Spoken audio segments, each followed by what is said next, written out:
All right, everybody, good morning, and thank you for joining us today for this session, Establishing the Differences with Non-U.S. Citizens Students. Today, we have the privilege of having Princess Solomon, Coordinator of International Student Admissions at Wake Tech. Princess, the floor is yours. Hi, how you doing? Good morning. Good. Thank you so much for this opportunity. Just to give you a little background on me, and I'll go ahead and share my screen as well. Make sure I'm doing this right. Let's see.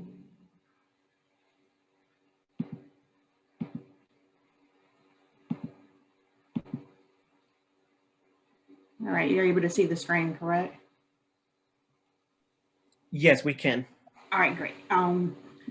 As you've already stated, my name is Princess Solomon. I am the coordinator of international student admissions at Wake Technical Community College. I also serve as the PDSO for immigration, which stands for primary designated school official. Even though my title says admissions, I do handle admissions for international students all the way through their studies at Wake Tech Community College. And I'm also their point of contact while they are on OPT, which is optical practical training. This gives them the ability to work for 1 year in the United States in their field of study. I've been at Wake Tech for 14 years, and I've also been in international education for that period of time. I've been a member of NASA, which is an association of international educators, and the North Carolina Association of International Educators since 2007. In 2012, I won an Excellence Service Award for Wake Tech Community College. I started volunteering with NASA in 2014 and served as their treasurer for 3 years for Region 7. In 2016, I served as the regional finance coach for NASA for the bigger organization for 2 years. And then in 2019, I was honored to be a Fulbright Scholar. I went to Germany for 2 weeks to learn about their educational systems and collaboration here in the US. So I'm going to go ahead and get started. As you've already stated, this session is to make you aware of different types of non-US citizen students, how their admission procedures are different, and some financial resources at the North Carolina Community College. So when we talk about non-US citizens, students, you can have a student who's a permanent resident, SALI or asylum refugee, a student that has temporary protective status. There are many different types of visas that students can enter the US on, and deferred action for childhood arrival students and undocumented students. So we will go down through these students and give you a little bit more information on each one. For a student who's a permanent resident, that student is a resident of the United States. In order for the student to prove their status, there are a list of documents that he or she can have. Would be a permanent resident card or a enter the US on a permanent resident visa. A lot of times students' permanent residence application may be pending with immigration. Sometimes that can take several years. So they may only have the I-485 receipt showing that their status is pending. And I do have some examples of each of these that I wanted to share with you. And if you can see,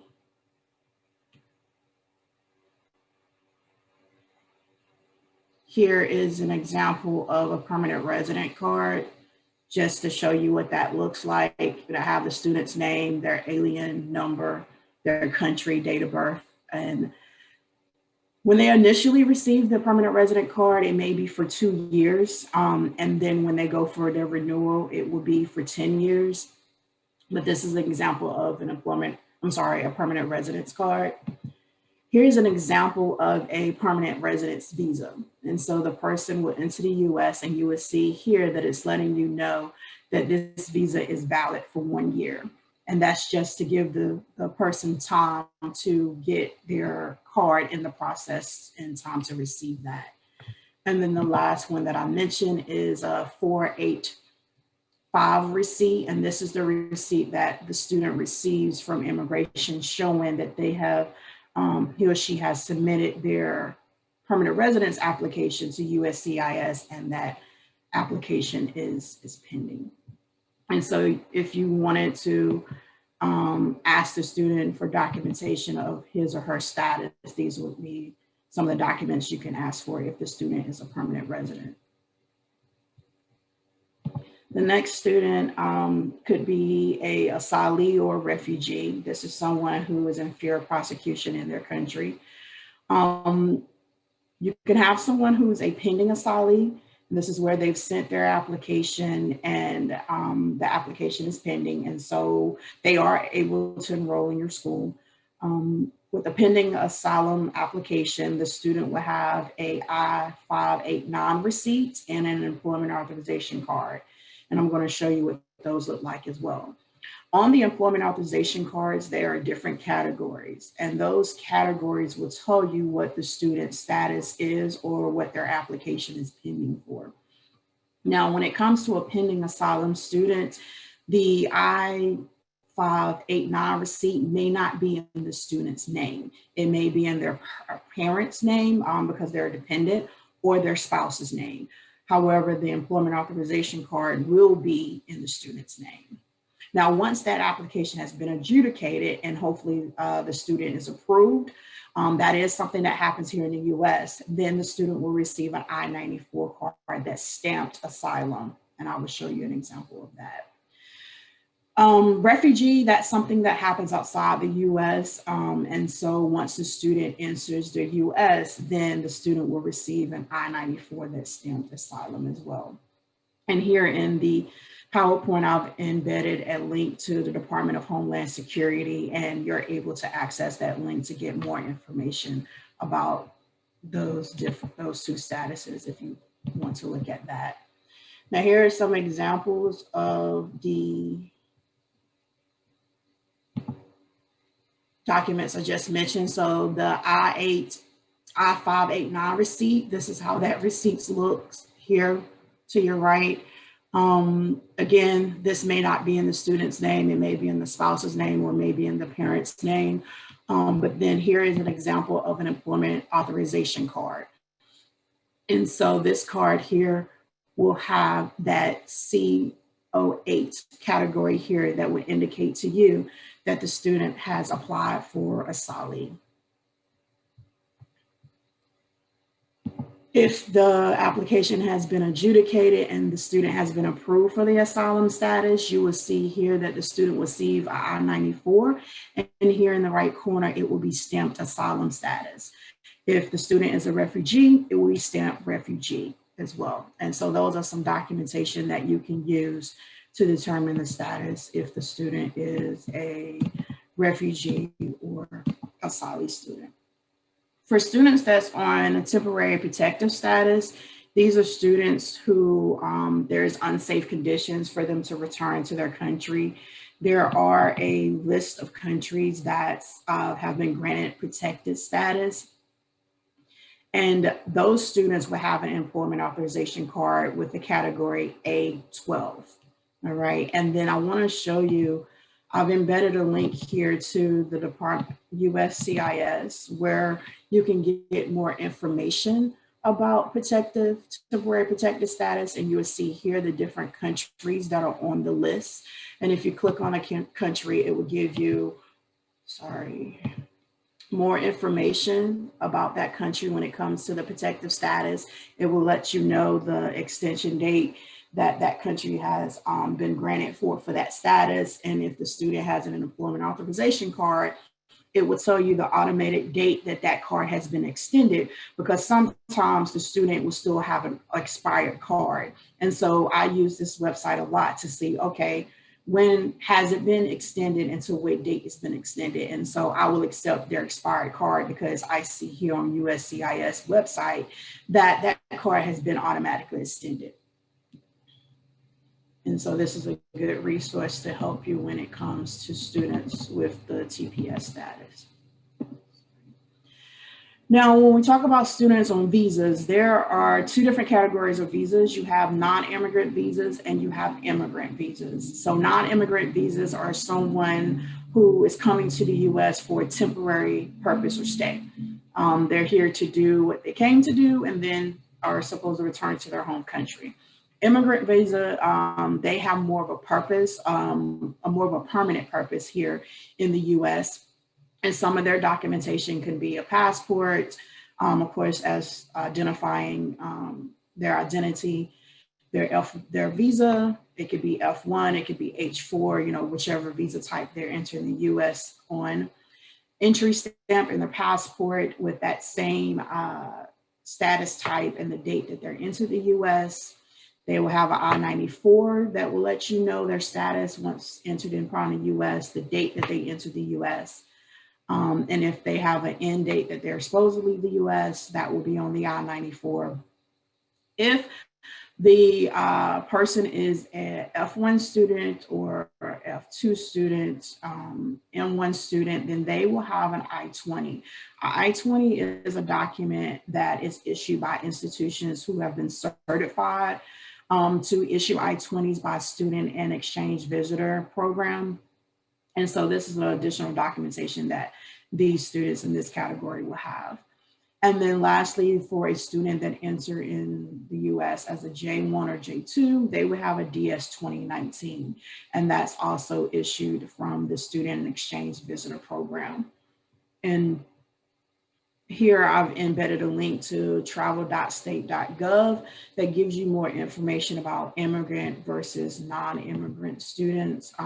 But in a nutshell, it's whether they have a temporary stay here or a permanent stay here. And some examples of images, here is an image of a student on an F1 visa. And so you see here for the visa type, it says F1.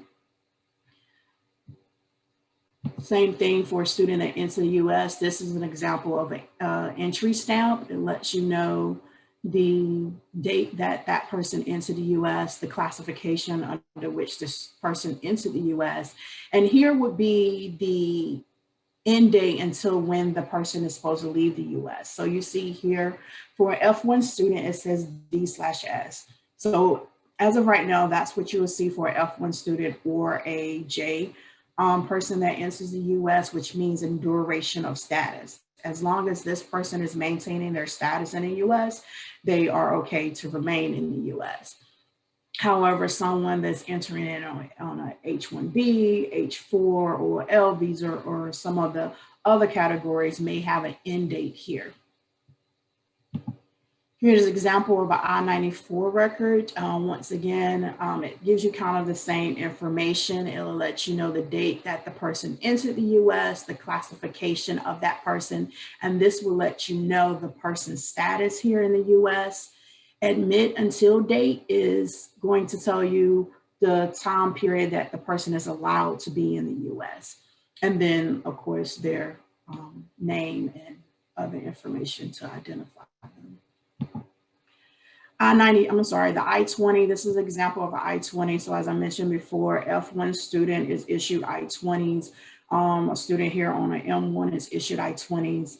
F2 is a dependent of an F1, so their spouse or their children will be issued I-20s as well. And here you would see the student's name, you would see the institution that issued the I-20 to that student, their program of study, the financial information for that institution.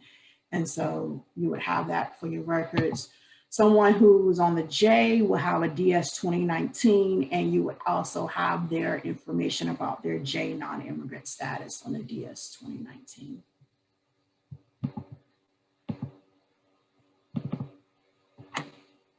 All right. You have undocumented and DACA students. These are students who enter the US unlawfully. When it comes to an undocumented student, that student has unlawful presence here in the US, unlawful status in the US, and have no documentation of their status. A lot of times when I talk to them, I'll say, do you have any pending paperwork with immigration?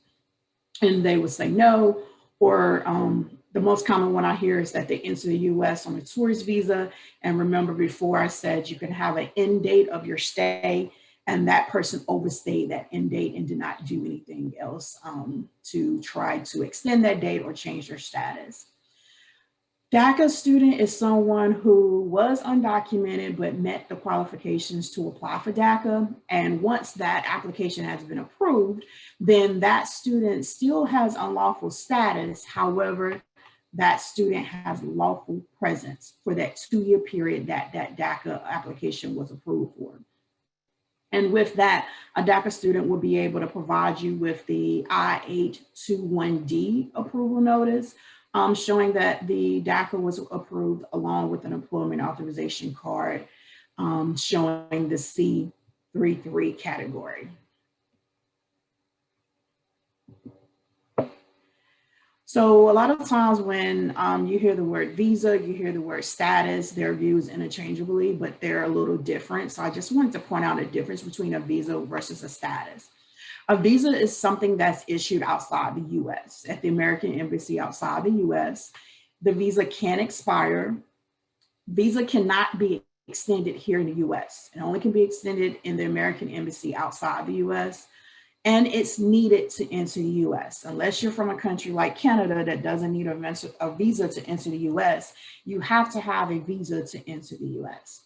However, a status, once you enter the US with that visa, then the Customs and Border Protection Officer will grant you the status upon admitting you into the US. Also, the status can expire, but you do not want the status to expire, okay?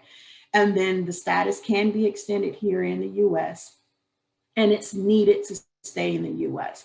So in a nutshell, you need a visa to enter the US. However, your status is what makes you valid to stay in the US. I know sometimes I'll have other institutions call and say, well, the visa has expired in their passport. And then I'll say, well, what's the I-94 says? What does their approval notice say? Because we're more worried about their status in the US and not necessarily the visa that's in their passport, because that could have expired, or it could be different than what their current status is. And so you always want to focus on the status, and the student never wants to let their status expire. So this whole time we've been talking about employment authorization cards. When you ask for a student for proof of their immigration status, 9 times out of 10, the first thing they're going to give you is their employment authorization card. Employment authorization card is issued by USCIS, and it shows that the student has the ability to work in the United States. And the reason the students hand this more often to us as proof of status is because it's in their wallet. Okay, and a couple of times before I mentioned how the cards will have codes on them, and that code will let you know what the student has been approved for or what pending application the student has. And so I've embedded a link to USCIS's website that talks about employment authorization, and it gives you the different categories for the employment authorization card. And so this link will help you to determine, okay, I have their card. This is the code that's on their card. What does this code mean? And it will let you know either this is the status that they've been approved for, or if they have a pending application for that status.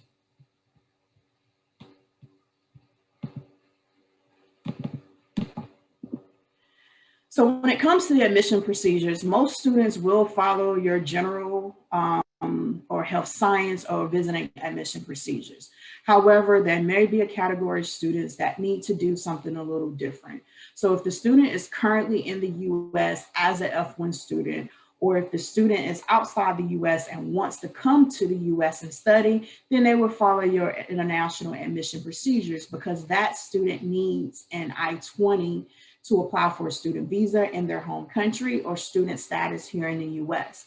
If the student is a current student already in the US, well, that student has to maintain their status. So they can't transfer to an institution who does not issue I-20s. They have to find a CVIS certified school to be able to carry on that I-20 and maintain their status here in the US.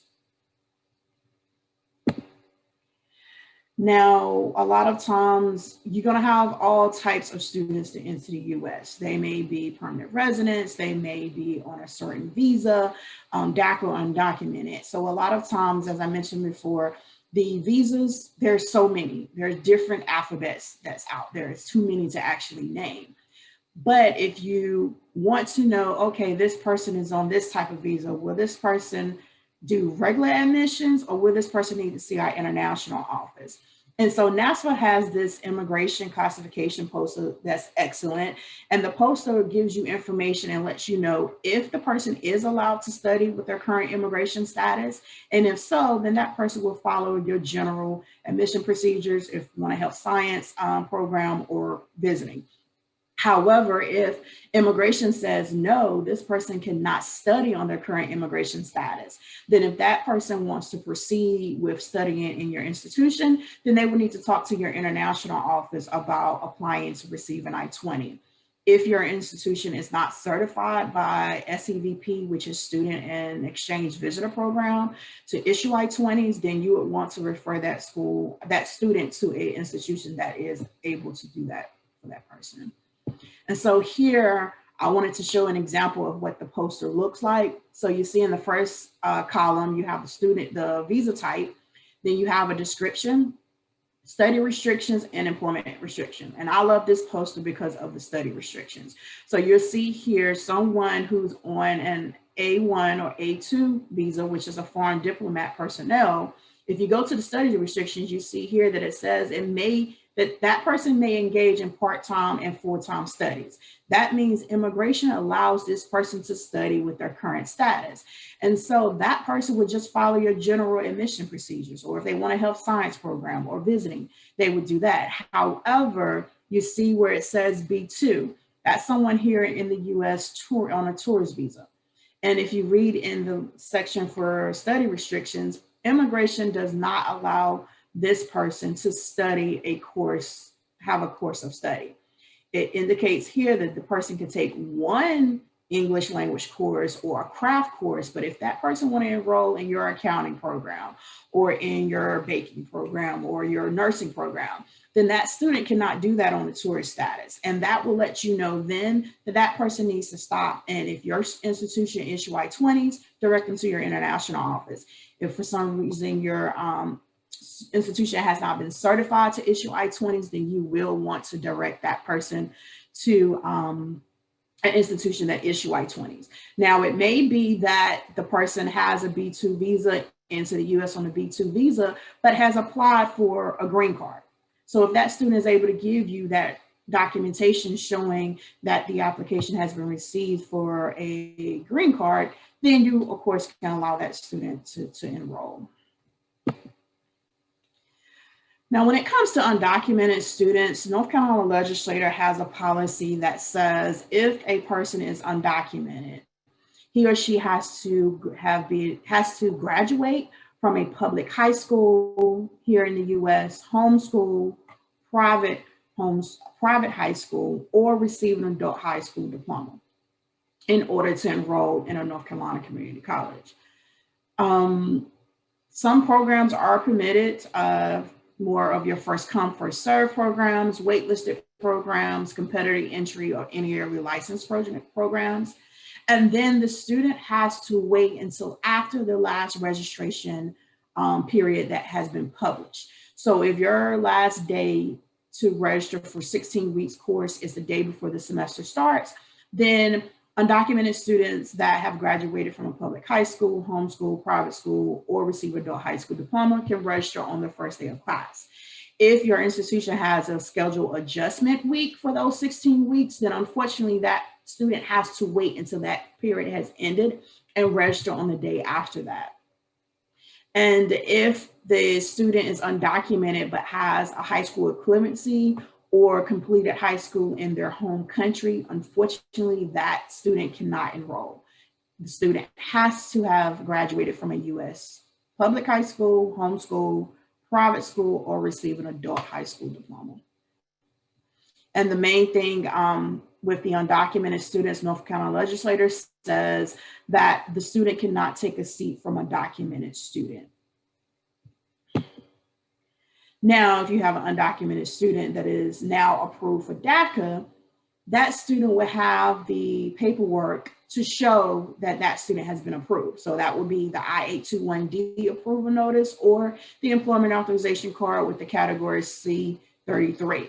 If you have a student that provides you with this documentation, that student can register during your normal registration period and will not have to wait like a student who does not have that documentation. So you would just have to get the paperwork and you are able to let that student register based on the regular registration period. In colleague, there is a screen to let you know the student's status if the student is not a U.S. citizen. So the foreign person screen is a screen that will be completed if the student is not a U.S. citizen. So here I gave you an example of how this screen looks for a permanent resident student. This is an example of how the screen looks for a student who is an asylee. This is how it looks for a student that is a refugee. This is an example of a student with TPS status. This is an example of a student as an F1 student, and any type of student that is on any type of visa, it would be the same as this. So here's another example of someone who is a H4 student. It would have that indicated for their visa type and their immigration status. This is an example of a student, a DACA student. Here for the visa type, you will put no visa, but you will put the immigration status as deferred of action. And for an undocumented student, this is what the screen will look like for an undocumented student, indicating that that student is undocumented and the visa type is no visa and the immigration status is no visa. At Wake Tech, we use the person restriction screen to help us manage the paperwork for the students and to control the paperwork for the DACA students. So when we receive their application, if a student indicates their immigration status is no visa or there's conflicting information, we flag the student by applying a hold to that student's record. We do have different holds that is more specific, so that way when a colleague look into the student record, it would give them a specific reason as to why that hold is there. Also, we have our holds linked to self-service, where when the student logs into their self-service account, they have a banner at the top of their self-service account letting them know that they have a hold on their record, and it would give them the information that's needed for that hold so that they're able to proactively submit those documents to us so that we can have that hold removed. With DACA students, when they turn in their paperwork, we put a DACA hold on their record. However, here for the start date, we future date that hold. So if their paperwork doesn't expire until 2021, then we will put the DACA hold there and the start date will be that 2021 date. And then that would allow for that hold not to be active until that date is current. This is how we manage that paperwork. And then the student is okay to register during a normal registration period. But if we don't receive that student's updated paperwork by the time their current paperwork expires, then now that student will be able to see the hold in their self-service account. And the hold does stop the student from registering until we have that paperwork. We also use the communication screen, CRI.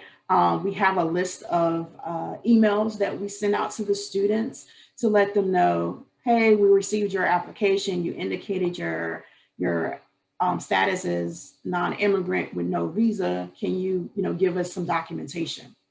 And so in that email, it gives a list of different statuses and what documentation will be needed for that status. So that way we can go ahead and remove that hold for that student and take care of that. For DACA students, once they turn in their paperwork, and of course it doesn't expire probably until 2 years later, along with future dating that hold, we future date our email communication to them. So right when it says start date and assign date, we put that 2-year date. So that way, when that time comes and we run that email in 2 years from now, then that DACA student will get an email and say, hey, here's a reminder, your DACA documentation that's on file is about to expire. please provide us with your renewal documents. When it comes to tuition rate, as you already know, students complete the North Carolina residency and determination interview to determine whether they're in-state or out-of-state. However, once RDS became about, Wake Tech and Central Piedmont were exceptions. We worked with the system office to find a manual way to code F1 applicants as out-of-state. We felt like those students who are outside the US, it was going to be a struggle for them to be able to navigate the RDS interview. And so we teamed up with the system office and we kind of code them on the back end and give them the out-of-state rates. When it comes to out-of-state tuition rates, when we talked earlier about non-immigrant visas and how their purpose in the US is temporarily. And because they have a temporary purpose here in the US, they're unable to show domicile here in North Carolina. And so that's why sometimes you will have an F1 student or you will have a J1 student who's been in North Carolina for 5 years, but can't get the in-state tuition just by doing RDS. And just to give you a little insight, the reason is because their visa is a non-immigrant visa. Immigration says you're here for a purpose and you're supposed to go home. And so unfortunately, because of that, they can't meet the domicile requirement. For undocumented and DACA students, the legislator says because they unlawfully enter the US, as of right now, the legislator has it that their tuition rate is out of state. And then of course, you do have some statuses where you're able to get the in-state rate, such as asylee, refugee, and TPS, which is still protected. Temporary protected status. On that same note, in North Carolina, for the North Carolina community colleges, there are exceptions that North Carolina community colleges provides for the in-state rates. I'm not going to go over all of them. I'm just going to go over a few of those. So we're going to talk about business sponsorship, sponsored by a nonprofit entity, public school graduates, and refugee. So a student who has a business sponsorship, majority of the time we see this a lot. The person may have moved to North Carolina for their business, and a lot of our DACA students take advantage of this exception. So with the business sponsorship, it is saying that the employer will pay the student's tuition, okay? And if we have an affidavit from the employer stating that this student is an employee, we are going to be responsible and pay for the student's tuition. Then we use that affidavit and we bill the business at the in-state rate, and they are provided an invoice to pay for that tuition. We don't change the student's tuition rate. We only bill the the business at the in-state rate. And by doing this, because we're not changing the student's tuition rate, the employer paid exception is added as a student type to the student's record so that the billing happens at an in-state rate. Here's an example of Wake Tech's sponsorship by North Carolina Business Forum looks like. The students provide this form to their employer. The employer completes this form and give the form back to the students, and then the student is responsible for uploading this form into their student portal, and then it's received by the registrar's office for processing. And then it goes on to the business office to set up the invoice for the employer. You also have sponsorship by a nonprofit entity. This is a little bit more specific. For this exception, the student has to be a lawful non-resident of the United States. We also need an affidavit from the nonprofit entity stating that that nonprofit accepts responsibility for the student's tuition and fees. One nonprofit entity can sponsor up to 5 students at your institution, and the nonprofit is billed at the in-state rate. And then the same, we don't change the student's tuition rate, we just add the nonprofit sponsorship exception as a student type to that student's record. And here's an example of the form for Wake Tech for nonprofit sponsorship. Ask for the student's information, the duration of time that this sponsorship is valid for, how the nonprofit wants to be billed, and we ask that this form is notarized and this form is provided to Wake Tech. At Wake Tech, the international office handles the nonprofit sponsorship. One, because F1 students are the students that take advantage of the nonprofit sponsorship the most. And because the international office will know if that student is in status or not, as well as having to maintain the, making sure that the entity is not sponsoring more than 5 students. And so you just want to be able to manage that. Also, you have the public school graduates exception. For this exception, the student has to be lawfully admitted into the US. Unfortunately, then this rules out the undocumented and DACA students, just like the nonprofit, because of the lawful non-resident. But if a student is lawfully admitted into the US and graduates from a North Carolina public high school, then that student can receive the in-state rate. And so the only document you will need from this student is their official high school transcript showing that he or she graduated, and then we bill the student at the in-state rate. Once again, leaving the student's tuition rate the same, but adding that public high school exception as a student type to that student record so that the billing will happen at the in-state rate. Refugees, a refugee student could have entered the US yesterday and able to receive the in-state tuition. So the main thing to know here is a refugee student does not have to meet the 12-month domicile requirement. They automatically receive the in-state tuition, and we will add that refugee exception to their student type. When it comes to federal financial aid, when you think of it, majority to qualify for financial aid, federal financial aid, you have to be a US citizen, a permanent resident, refugee, or asylee. And so I've added a link here to the Federal Student Aid website where you can come and get more information about non-US citizen students and federal student aid. Just may want to refer to your financial aid department to get more information about that when it comes to other categories of students who are not permanent residents, refugees, or asylees. I will state that DACA students and undocumented students do not qualify for federal aid. F1 students do not qualify for federal aid. But if you just want specifics, then you can touch bases with your financial aid department. And the last thing I want to talk about is international students. And when I say international students at Wake Tech, we refer to international students as our F1 students. These are students who applied and their purpose in the US is to be a full-time student.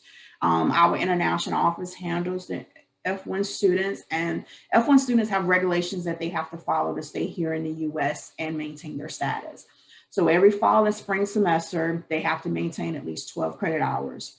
Normally, they are only allowed to take one online course within their 12 credit hours. However, we do have some COVID-19 exceptions. If you want to know what those are, you can reach out to me or reach out to your international office to discuss that a little bit more. They have to update us on their address change. So whenever they, move, they have to let us know because we have to let immigration know. And they have to make progress towards completion. So they have to take courses that's within their program of study. That is the program on their I-20. They have to be successful in the classes, so they can't fail multiple courses. They can't retake multiple courses.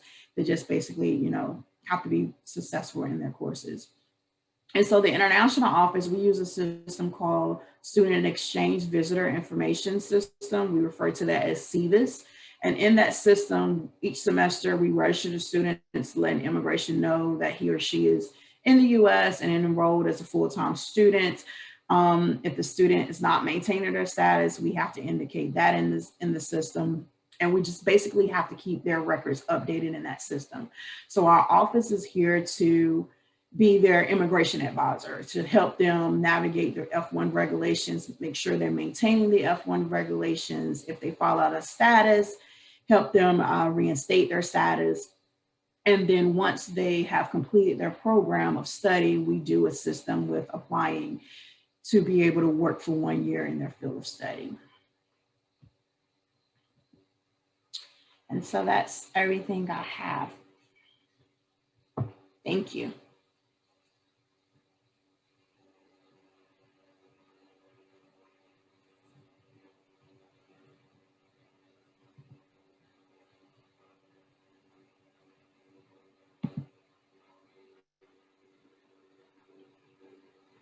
I'm not sure if there's any questions. Do I see any? I don't think so.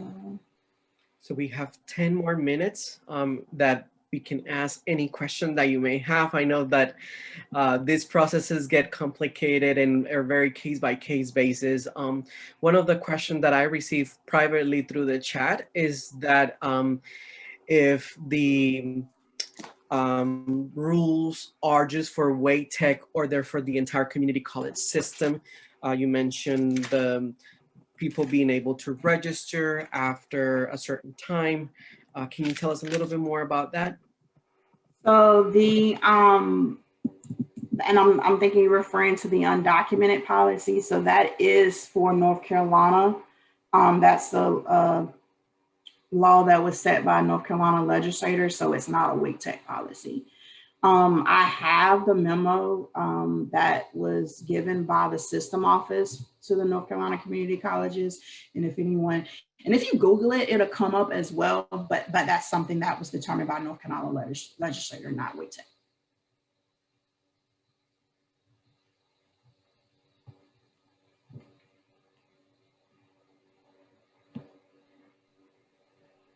I had a question. Yes. So could you tell me again, the H-4 visa, what is that? And are those students, they can't receive financial aid either? So H-4 student is a person who is a dependent of an H-1B person. H-1B is someone who's in here in the US working. And so the H-4 would be either spouse or the child. And so that person can study here in the US, but it's my understanding that that student will not qualify for federal aid. Now, when you talk about scholarships, that may be a little different if your institution has scholarships, but not for the federal aid. Okay, thank you. You're welcome. I have a question. Is there anything we need to consider about, like, for transfer students to the four-year universities at in-state, you know, four-year universities with these students if they're transfer students? As far as their status or their tuition rate or? Status and like eligibility for different programs, you know, if they're going to transfer. Right. What I do is I tell the students to reach out to the institution that they want to transfer to. And a lot of times the college transfer advisors are aware. University transfer advisors are aware, but I would tell the student to do their research and reach out to the institutions to say, you know, this is my status, and find out the admission requirements for that status. I know a lot of times I receive the questions from students because of the North Carolina Community College exception. They're able to get some of the in-state rate when they are transferring to university. So, well, can I get nonprofit sponsorship at the university? I'm like, well, unfortunately, this is a North Carolina Community College exception. So talk to the registrar's office there to see what resources they have to help you get the in-state rate.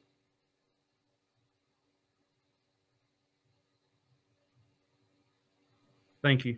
You're welcome.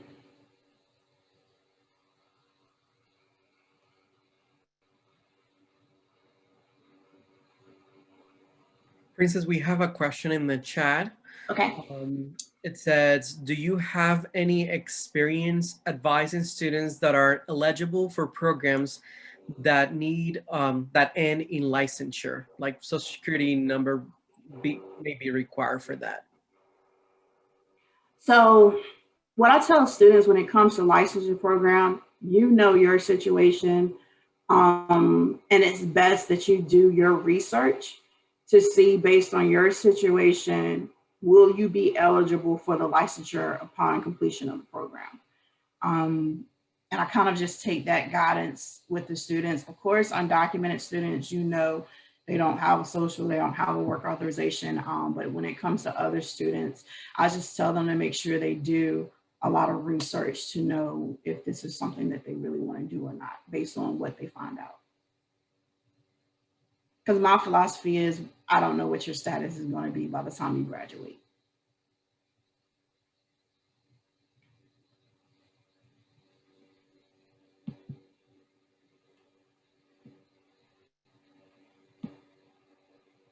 I just want to say, Heidi, thank you for helping me out in the chat. I see you've been helping me answer some of the questions.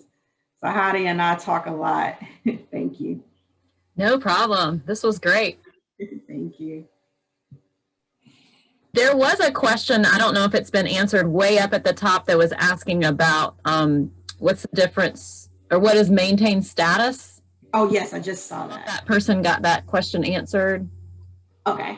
When it comes to F1 students, so the last slide that I had there, they have to maintain 12 credit hours every fall and spring semester. They have to,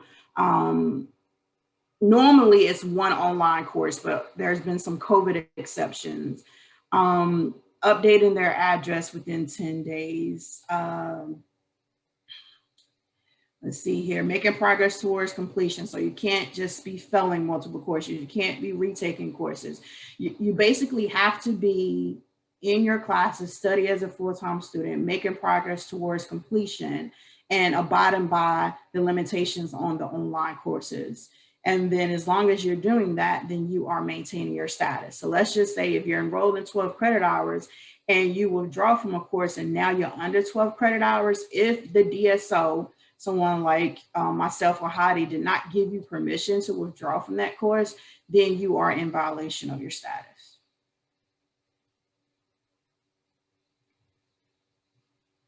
Did that answer the question?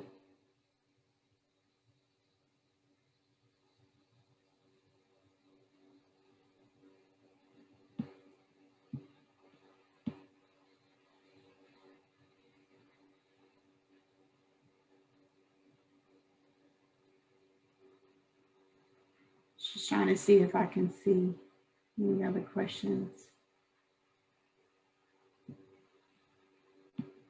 And yes, so some of those categories on the FPR screen, I had our ITS department to add them locally to our system. Also with the specific codes, I talked with the registrar's office and had them add those specific codes and the messages that it would display in self-service for the students. So you can work with those two offices to get those set up. Says if you have a student who wants to transfer schools, do you contact first? So I'm thinking this question is, if you have an F1 student who wants to transfer, would you contact USCIS or the school first? And if you're referring to an F1 student, when a student comes to my office and say, hey, I want to transfer to another institution, then I'll let the student know to make sure, one, the institution issues I-20s, because you have to maintain your status. And if so, then talk to that institution about their international admission procedures to transfer. Hope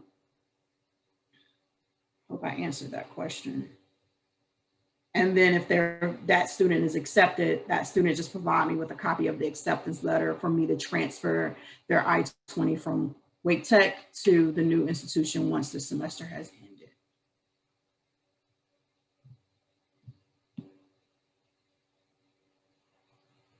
Well, thank you so much, Princess Solomon, for the time today and your expertise. Thank you, Heidi White, also for supporting. I'm going to be sharing the agenda in the chat. We have 3 more sessions: establishing and marketing financial aid resources to fund students, reality check, they graduated, now what? And then we also have an open space to network, to share ideas, brainstorm anything that we can do in that space. So I hope you guys look at the agenda and join us for the next sessions that will start at 11 o'clock this morning. So thank you so much, everybody, and we look forward to seeing you in the next session.